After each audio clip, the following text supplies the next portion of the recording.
اللہ اور اس کے فرشتے اس پیغمبر صلی اللہ علیہ وآلہ وسلم پر درود بھیجتے ہیں۔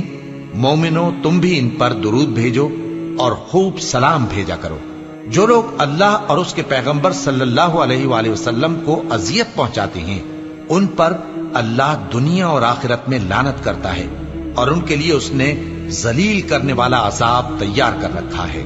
اور جو لوگ مومن مردوں اور مومن عورتوں کو ایسے کام کی تہمت سے جو انہوں نے نہ کیا ہو ایذا دیں تو انہوں نے بہتان کا اور کھلے گناہ کا بوجھ اپنے سر پر رکھا۔ اے پیغمبر صلی اللہ علیہ وآلہ وسلم اپنی بیویوں اور بیٹیوں اور مسلمانوں کی عورتوں سے کہہ دو کہ باہر نکلا کریں تو اپنے چہروں پر چادر لٹکا کر گھونگھٹ نکال لیا کریں۔ یہ چیز ان کے لیے موجب شناخت و امتیاز ہوگی تو کوئی ان کو ایذا نہ دے گا، اور اللہ بخشنے والا ہے، مہربان ہے۔ اگر منافق اور وہ لوگ جن کے دلوں میں روگ ہے اور جو مدینے کے شہر میں بری بری خبریں اڑایا کرتے ہیں اپنی حرکتوں سے باز نہ آئیں گے تو ہم تم کو ان کے پیچھے لگا دیں گے، پھر وہ تمہارے پڑوس میں نہ رہ سکیں گے مگر تھوڑے دن، وہ بھی پھٹکارے ہوئے، جہاں پائے گئے پکڑے گئے اور جان سے مار ڈالے گئے۔